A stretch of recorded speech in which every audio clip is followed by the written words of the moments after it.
Bonjour mesdames et messieurs, et bienvenue dans cet élément consacré à Brice Épée, finaliste de la 4e édition de la télé-réalité Café Vac, organisée par la chaîne du futur, LCF Togo. Cette émission de présentation télé, fait suite à un casting ayant regroupé près de 200 candidats, dont 32 ont été dégagés pour s'affronter. De ce dernier lot, 4 furent retenus pour la phase finale, 4, dont Brice Épée, un candidat aussi talentueux qu'inventif. Bonjour Lomé, bonjour à toute la population togolaise. Je ne saurais commencer sans vous dire merci parce que si je suis ici aujourd'hui, c'est non seulement grâce à mes efforts, mais aussi grâce à votre soutien intempestif lors du premier tour. Alors sachez que nous continuons inexorablement notre périple et que je suis Brice Épée. Et pour voter pour moi, faites juste KFE espace le numéro 4 et vous envoyez le tout au 50-52. Café Vac, le réveil festif.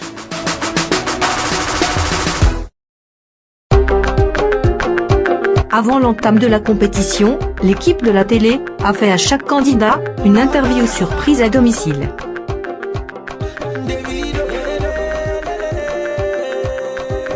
Bon, j'ai beaucoup de conseils à lui prodiguer. La peur, il doit l'éviter.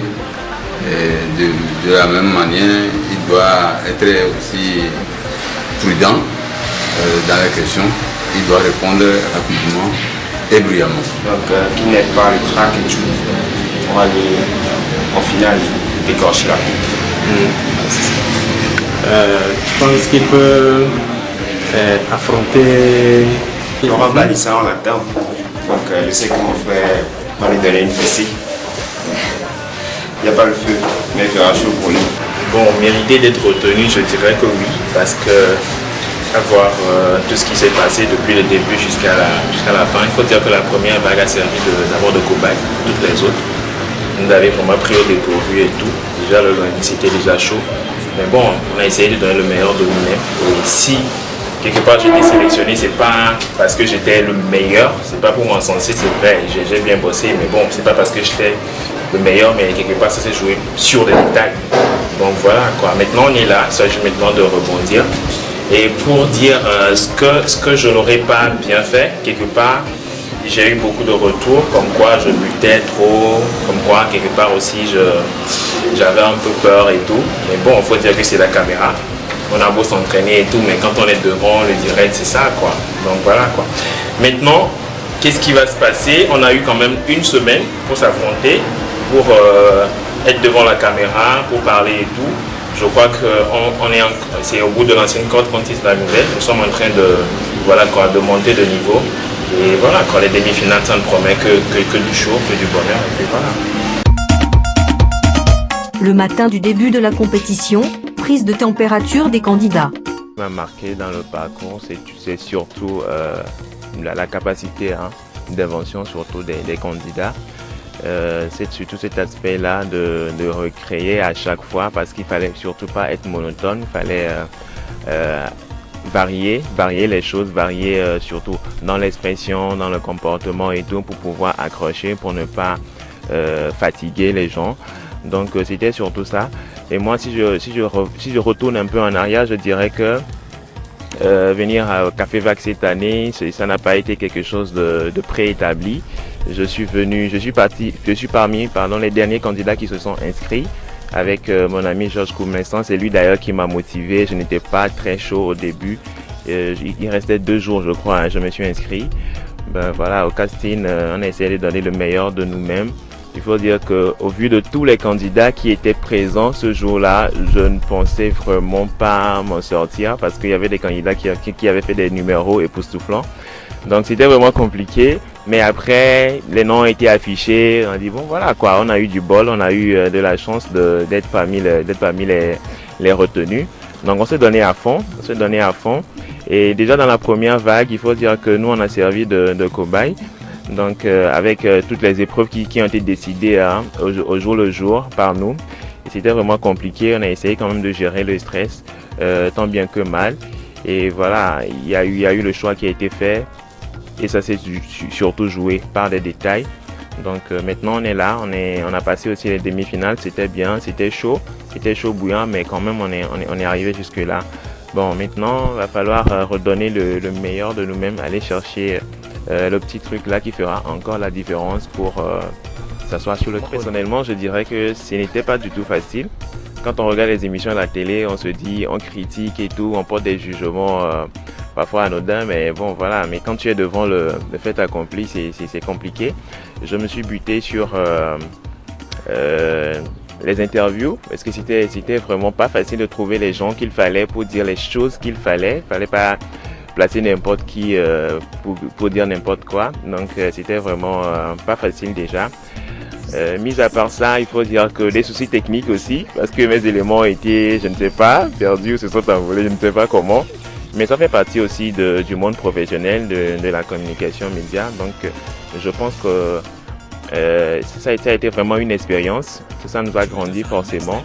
Je crois que si on aura maintenant encore à le faire, ce sera mieux. On aura à mieux aborder cette épreuve-là que précédemment. Donc c'est ce que j'aurais à dire quand même par rapport à ça.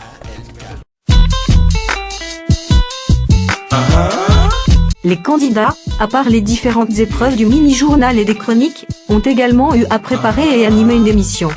Celle de Brice Épée s'intitule « Parole aux jeunes », dont voici le premier numéro. Dégustez. Ce n'est plus un secret aujourd'hui de dire que la jeunesse représente une pierre angulaire pour l'édification de la cité. Mais force est de constater que beaucoup de jeunes se retrouvent aujourd'hui face à beaucoup de problèmes et arrivent difficilement à sortir la tête de l'eau. Mesdames, Messieurs, bonjour et bienvenue dans votre émission Parole aux jeunes. Eh bien, dans ce premier numéro, nous nous intéresserons principalement au chômage criard de la jeunesse togolaise. Nous avons tendu le micro à certains jeunes et ça donne ceci. D'abord, le chômeur, c'est quelqu'un qui a le diplôme et qui est à la recherche de l'emploi, qui a la capacité de travailler sans distinction de sexe, mais qui n'a pas encore trouvé du boulot à faire. Et bon, je parlerai du chômage en disant que, bon, de nos jours, c'est un phénomène qui accroît au Togo et qui met en nous la volonté de ne pas trouver un boulot, de ne pas chercher, de ne pas faire une recherche, de ne pas trouver des emplois à faire. Ce qui fait que nous jeunes aujourd'hui que nous ne sommes plus à la recherche de l'emploi, ce qui fait que nous chômons. Au jour d'aujourd'hui, le chômage accroît du jour à jour. Parce que les jeunes, il y a tant d'étudiants, les jeunes après avoir terminé leur formation, ils ne trouvent pas à faire. Ils se déambulent dans la nature et se concentrent. Moi je trouve que l'État doit faire quelque chose pour ces jeunes parce que, à mon avis, l'État nous a laissé la plus grande partie des étudiants ou bien de ceux qui ont terminé leur formation au bon sein de la nature. Vous l'aurez compris, le chômage des jeunes, c'est un véritable problème aujourd'hui. Mais à part ces deux jeunes, nous avons quand même tendu le micro à deux autres personnes et ça donne ceci. Bon, d'abord, il y a l'emploi qui est réduit. L'emploi est réduit. Et en plus de la réduction de l'emploi, on voit aussi que souvent dans les institutions, bon, les personnes ne laissent pas tellement la place aux jeunes diplômés de pouvoir s'exprimer. Le taux de chômage s'explique par le fait que les jeunes ayant des diplômes, mais ils ne trouvent pas de fonction.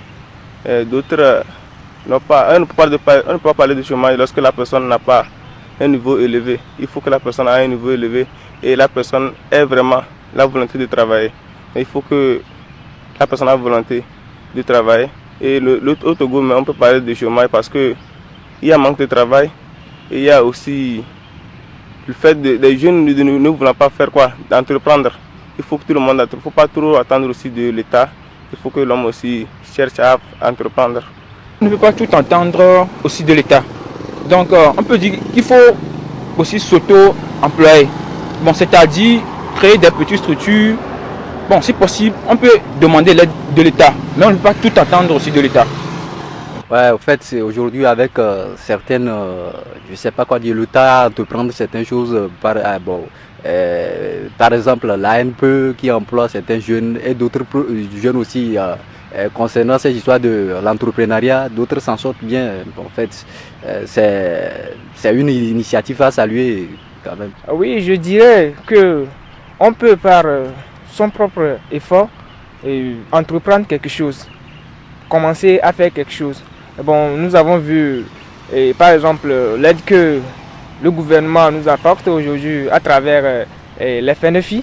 Et bon, ils donnent de l'argent en contrepartie avec des intérêts, mais je dirais peu d'intérêts. Et là aussi, c'est quelques aides en faveur de l'État qui peut aider les jeunes à commencer quelque chose d'abord. Ou bien, bon, il y a d'autres carrément même qui se débrouillent eux-mêmes à trouver. Ils peuvent même commencer par 10 000, 20 000 et aboutir à une grande chose. Pour résumer ce taux, moi je trouve que l'État doit à chaque fois lancer des concours pour évacuer ce lot. L'État doit faire tout possible pour créer bon, en fait, je sais pas, l'État doit, moi je propose qu'il doit y avoir un suivi quoi, pour ces étudiants. Je dois dire, ou bien lancer un appel à l'État et dire que si ça n'est ainsi, il doit faire un suivi. Nous, les étudiants, aujourd'hui, nous sommes les relèves de demain. Donc, il ne faut pas qu'il y ait trop de chômage dans le pays, et manque d'emploi et autres. Donc, l'État doit créer des emplois pour pouvoir favoriser la vie aux jeunes d'aujourd'hui. Vous avez suivi les différentes causes et approches de solutions. Nous espérons véritablement que tout ceci aura servi à l'amoindrissement de ce fléau. C'était votre émission Parole aux jeunes. Merci à vous qui avez suivi. On se retrouve la semaine prochaine. Et ceci, le second numéro. Mesdames, Messieurs, chers jeunes, bonjour et bienvenue dans le deuxième numéro de votre émission préférée, Parole aux jeunes. Dans le rendez-vous d'aujourd'hui, nous nous intéresserons au thème « Laxisme des jeunes face au VIH-Sida ». Quelles sont les causes de la mise aux oubliettes aujourd'hui du sida? Les jeunes ont bien voulu nous éclairer. De nos jours, c'est vrai, les jeunes n'ont vraiment plus peur de cette pandémie que représente le sida. Alors, personnellement, je pense que c'est d'abord une question d'éducation. Au fin fond, la base, c'est en fait que les jeunes ne sont pas assez éduqués sur la question relative au VIH-Sida. Une chose est de dire le VIH-Sida sévit dans nos différentes sociétés, dans nos différentes cultures, mais une chose est aussi de chercher, n'est-ce pas, à trouver des solutions, des moyens. Même si la maladie demeure toujours incurable de nos jours, il faut quand même penser aux moyens dont nous disposons pour pouvoir non seulement faire face, mais aussi prévenir, n'est-ce pas, son apparition dans telle ou telle communauté. Alors, l'éducation, en fait, liée au VIH-Sida n'est pas encore solide, du moins dans nos différentes sociétés, et ce en commençant par nos différentes institutions que représentent les écoles, les universités et autres. Les gens savaient depuis qu'il y avait le sida, mais ça ne les empêchait pas de ne pas se protéger et de faire les choses comme ils veulent.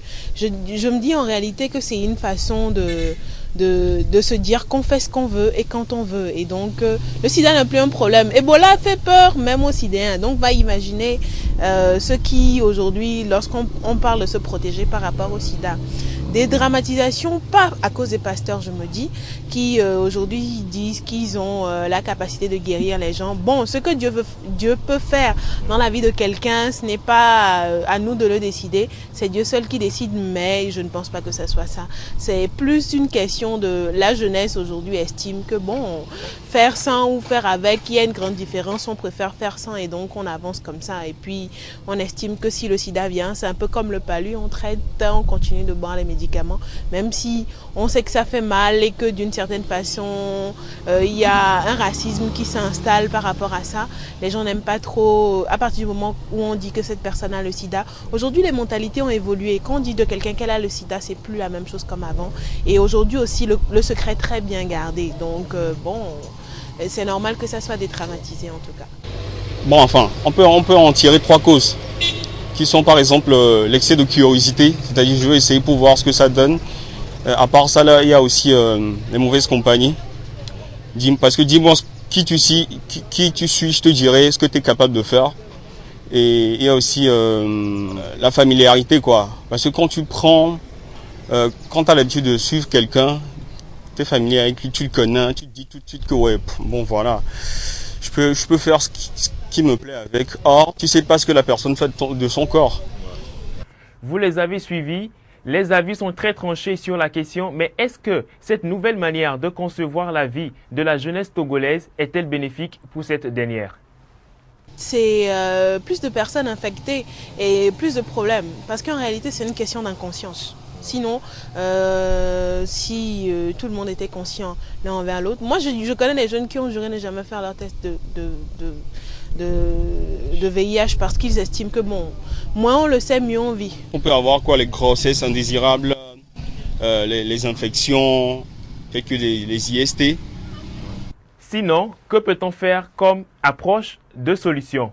C'est plus de conscience néanmoins par rapport aux jeunes et conséquence c'est plus de personnes infectées puisque vous n'êtes pas sans savoir qu'aujourd'hui le sida, il y en a des types, les gens se transmettent d'autres sida, enfin d'autres virus l'un envers l'autre, voilà. Et donc bon, ce sera la conséquence directe, mais bon avec les antirétroviraux, tout le monde se permet ce qu'il veut, quand il veut, comme il veut. Il va falloir qu'on soit rigoureux avec nous-mêmes, tu vois, non? Parce qu'on connaît soi-même son corps, on ne connaît pas le corps de l'autre. On ne sait pas ce que l'autre il fait quand il sort. Tu vois, on ne sait pas qui il fréquente.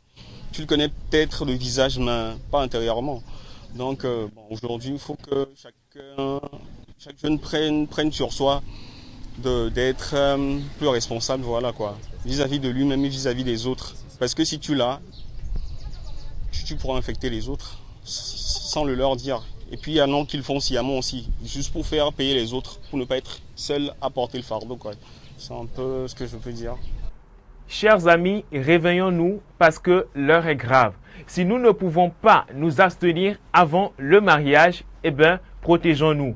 Parce que le Togo a besoin de bras valides pour décrocher la timbale du développement. C'est sur cette note que nous refermons les rideaux de parole aux jeunes d'aujourd'hui. Nous nous retrouvons la semaine prochaine, même heure, même chaîne.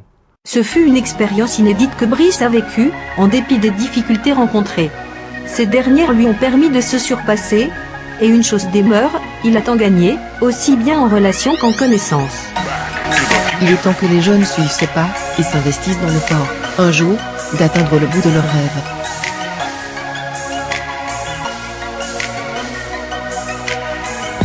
Devenir ça un jour, je n'y ai pas.